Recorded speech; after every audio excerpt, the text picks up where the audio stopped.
these two are interrelated. For example, whatever is happening in Palestine, that is going to um, have its repercussions in entire Middle East, and there also these objective conditions of this turmoil is bound to lead to uh, new rethinking, and that area has a history of communist movements in the past. If you see, so even in Iran, there is a very long and rich history of the communist movement. So there is nothing to suggest that these kinds of developments will not lead to new kinds of thinking, new kinds of organizations, in because we are not much aware about that because of we don't have much information.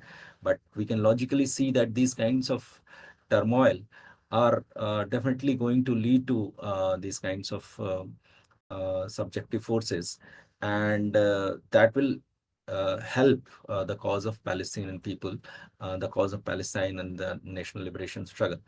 And eventually, that is definitely linked to the uh, overthrow of capitalist imperialist system and that socialist society. So that way, the entire Arab world, the revolution in the Arab world is very crucial, and that won't be possible without any revolutionary communist party, because we had such situation in 2011-12 in Arab Springs, and that's where the lack of subjective forces also was one of the factor why it was not converted into any revolutionary overthrow of uh, the capitalist system in that part of the world. There are two questions from Jani Yadhanapudi. I will present both the questions. Uh, there was a huge protest against Israel government few days ago, demanding to stop war. Can you please elaborate on it? To support and continue the struggle for peace is the need of the hour. Any such large-scale solidarity protests are being planned in India. Yeah, the first question is about the protests in Israel. Yeah, it is true that these protests are happening, and off late they are increasing also. There are different uh, kinds of people involved in this protest. For example, there are people whose family members were are part of the hostage taken by Hamas. They are putting pressure on the Netanyahu government to immediately stop this war, so that whatever remaining hostages are there, they can be taken back. Apart from that, there is huge discontent also against Netanyahu government because the economic crisis that is going on, because this war is leading to a lot of economic burden on the ordinary people also. That is also one of the reason why there is a protest. I think series of protests are going on, and but still, I would say that kind of protests are not yet sufficient enough to be able to put enough pressure on this Netanyahu government, because when it comes to, for example, this that is one of the reason of this recent escalation of the war to Iran, because that's when Israeli ruling classes managed to mold the public opinion that now we have this threat from Iran. Without eliminating Iran, we won't be able to eliminate the Palestinian resistance. So basically, these there is definitely some contradiction going on within Israeli society, but still that is not enough to basically lead to any kind of immediate stop of the war. So, and then the second part of your question is, yeah, so solidarity protests we have been organizing as part of Indian people in solidarity with Palestine. You can see those protests and their details on our pages.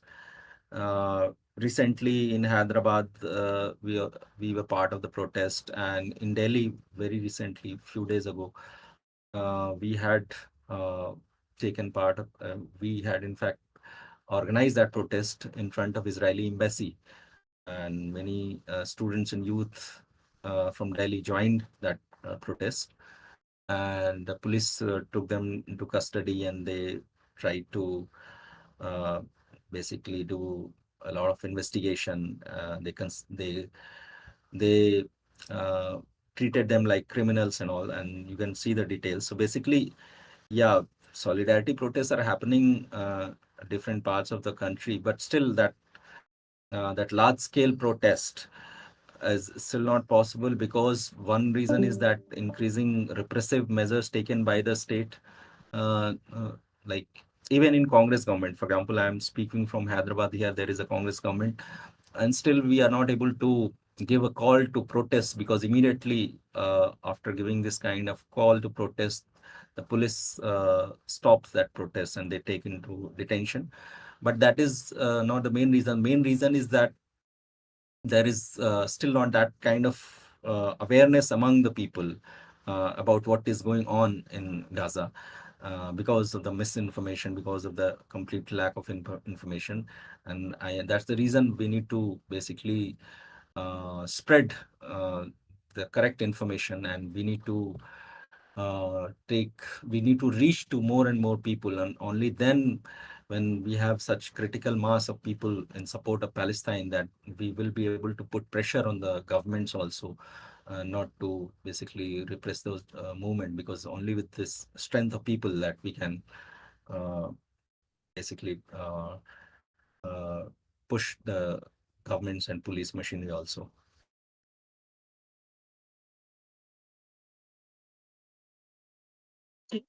Uh, Aruna is asking, are any talks in progress between Israel and Hamas?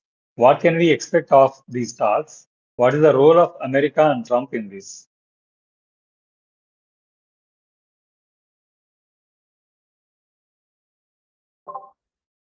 Okay, I'm not aware about any such kind of talks, but there can be some back channel negotiations. And in fact, US imperialism has been adopting these kinds of diplomatic channels also to put pressure.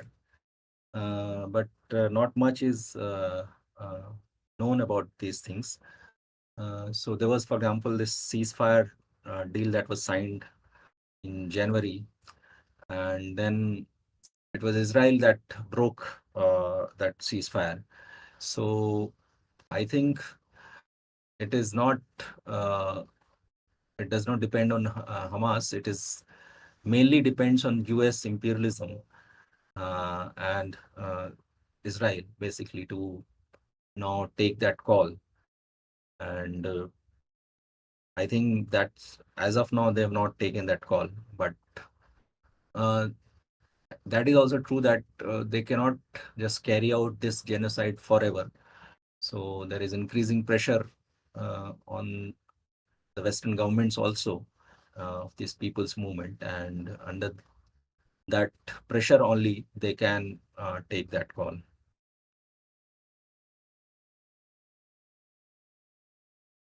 Okay, there is a question from Tajara. Most of the Arab regimes like in Egypt, Saudi Arabia, Qatar, Oman, UAE, not only cold-shouldered Palestinian cause, but also are hand in glove with the imperialists. Why the Arab street is also not coming forward to support the Palestinians openly? It was not the solution, it was not the situation in the 60s and 70s. Yeah, so I think despite the repressive measures, one thing is that these countries are very authoritarian.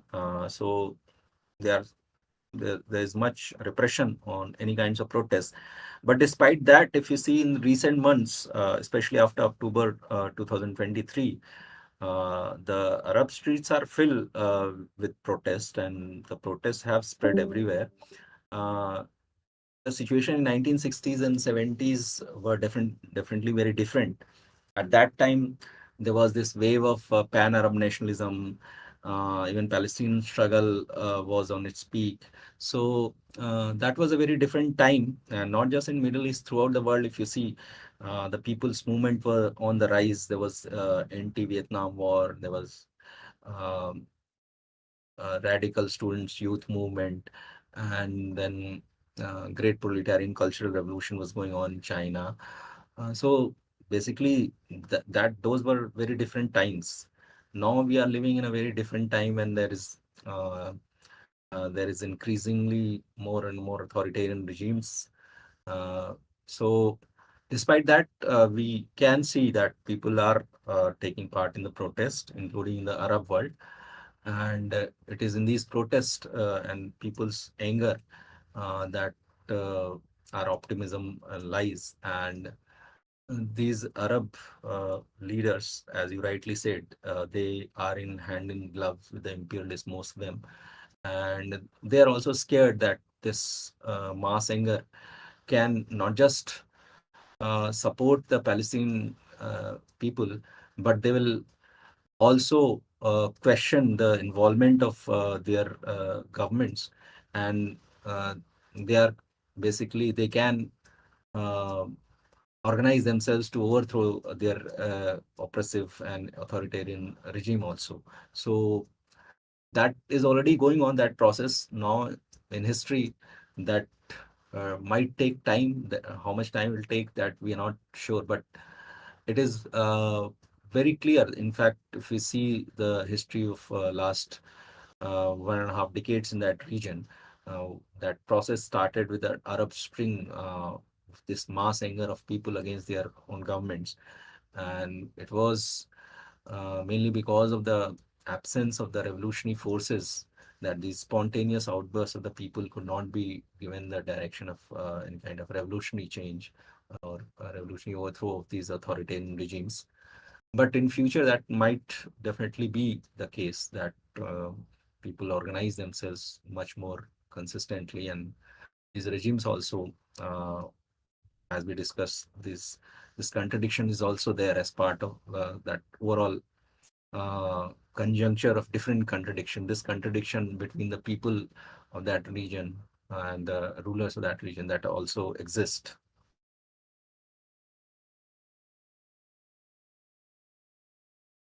Yeah.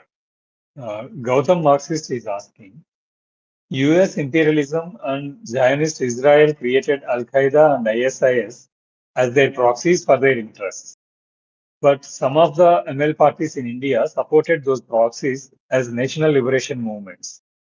They also supported Mujahideens and Taliban as national liberators against Soviet Union in the name of social imperialism. Are these lines not theoretical blunders? Yes, I completely agree that these are theoretical blunders, and that comes from very dogmatic understanding of nation, like anti-imperialist struggle. So all those who are against US, according to them, are against US imperialism. So Osama bin Laden also, if they are attacking uh, US in because of their own reason, because of that own contradictions, they became anti-imperialist. But they don't realize that it was the US imperialism, or the product of the US imperialism. And they, in no way, they represent the national liberation struggle of the, for example, uh, in Afghanistan, or uh, in Iraq also, this ISIS was created. So that's why we must make a distinction between the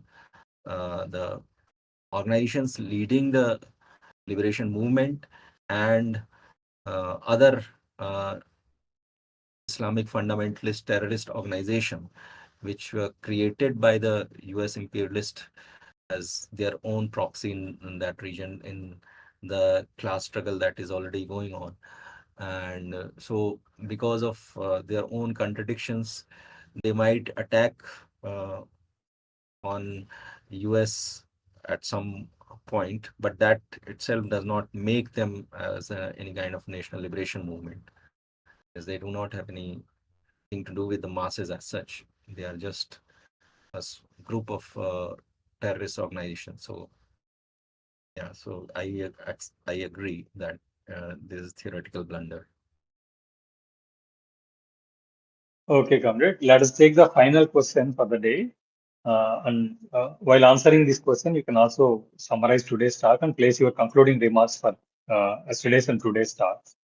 The question is, it appears to me that an immediate solution for peace in Middle East arises after Iran exploring its nuclear weapon in a few months because it will change the rivals as equal powers, isn't it? So this is his question, comrade.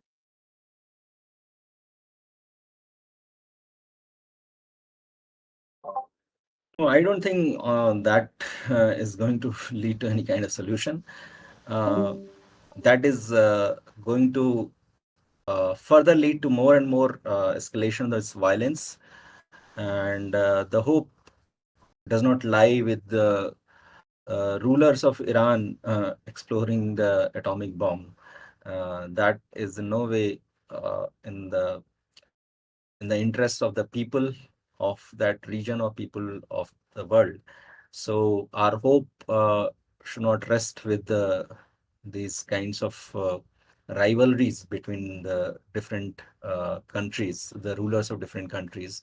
So uh, when Iran is exploring that option, that itself cannot in any way, even practically speaking, it is not going to end this kind of settler colonial project of Israel.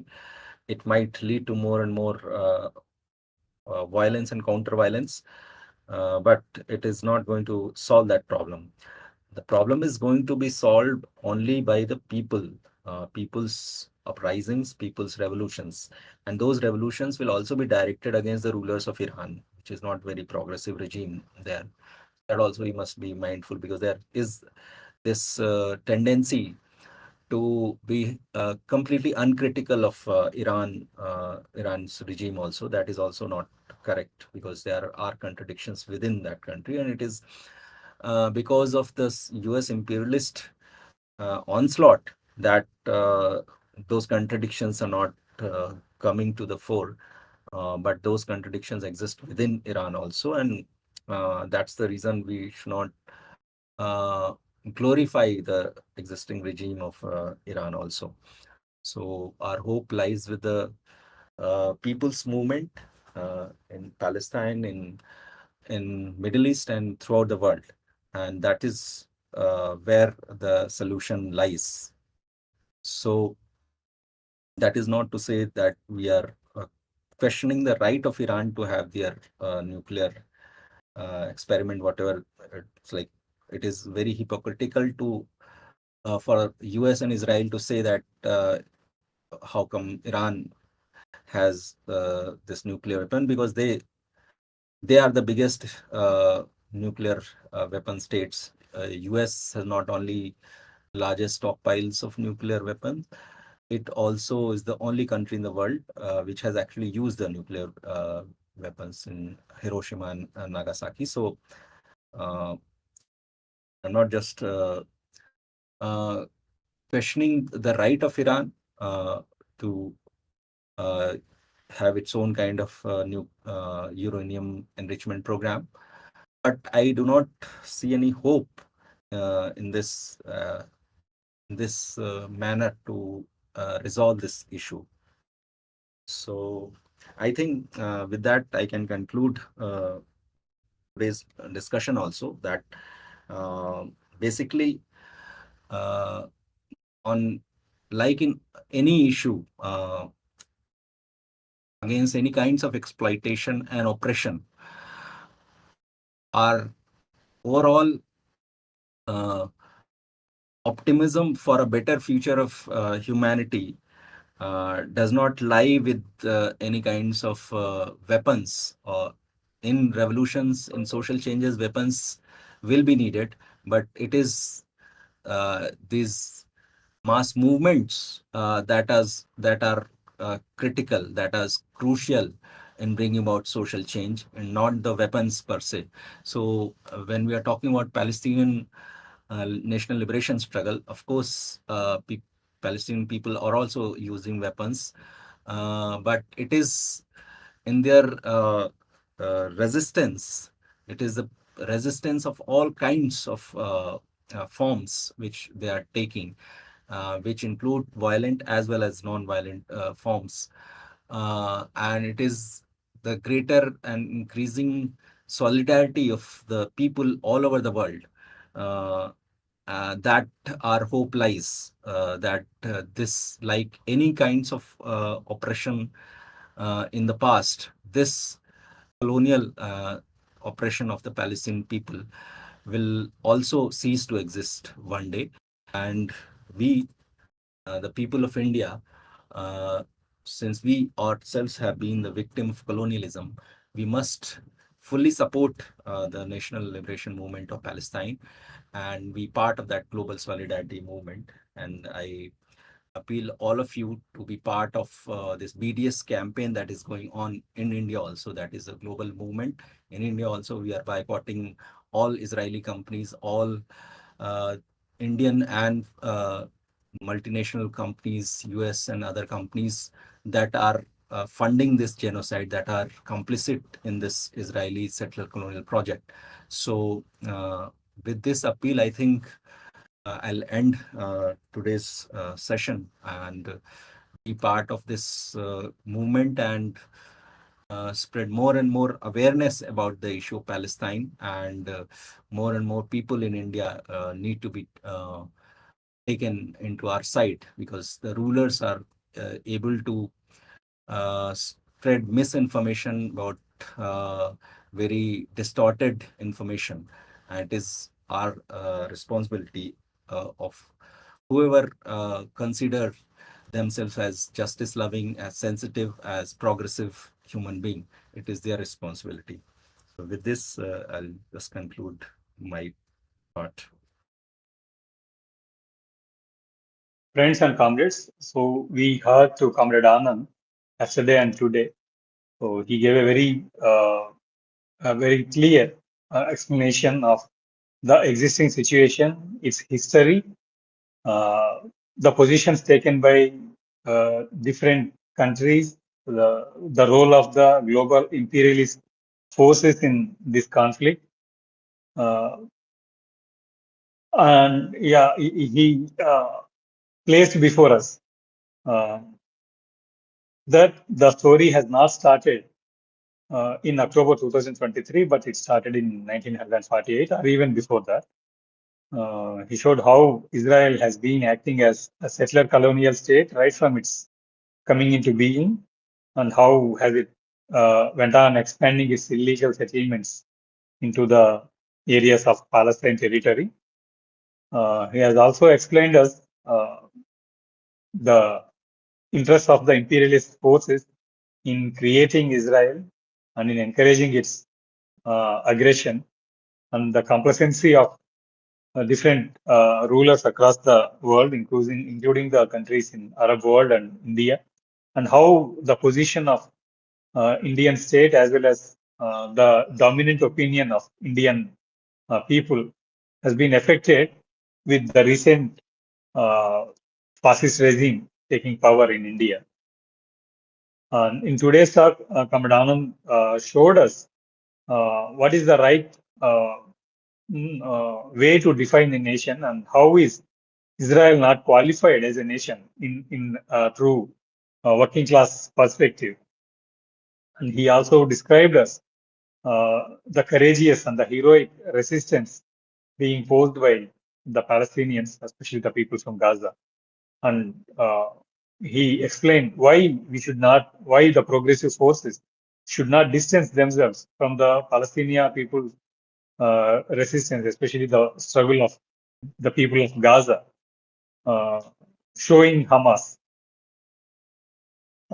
And in the final part, he gave a very optimistic picture of increasing solidarity movements across the globe, especially in India. The movements by Indian people in solidarity of Palestine and the BDS campaign. And he concluded with a sense of optimism that the people's struggles, the resistance struggles, and the working class struggles can show a longing solution to this problem. And he also reminded us that we should not lose sight of the authoritarian anti-people nature of the regime in Iran just because that is fighting Israel now. And he, in that way, he placed before us the true working class perspective on how to carry forward the Palestinian liberation struggle and how can the world proletarian struggles, world working class struggles can help Palestinian people's liberation. Thank you so much, Comrade Anand. We share your spirit of optimism and your spirit of struggle. More power to IPSP and BDS campaign. So, friends and comrades, with this, we are concluding the 2 days talk on Palestine. Let's all stand in solidarity with the liberation struggle of Palestine, and let's all raise voice against the aggression of Israel. Yeah, Comrade Anand, yes, you unmuted. Yes, comrade. Just thank you to all friends and comrades, and to end, long live Palestine. Yes, From the river Comrade, to long the live sea, Palestine will be free. Yeah. Palestine. Yeah, from the river to the sea, Palestine will be free. So, comrades, our next session in Vedika will be on 12th and 13th of July. We will announce the topic and speaker and other details in our WhatsApp groups. And once again, I appeal to all our comrades to follow the social media handles of both Vedika and also IPSP and BDS that are shared in questions and information text channel here. And we will share the channels, the social media handles details in our Vedika WhatsApp groups also for the sake of convenience of those comrades who have not joined today. So once again, thank you all comrades for joining these 2 days talks, and good night. You can exit from the voice channel by clicking on the red receiver button.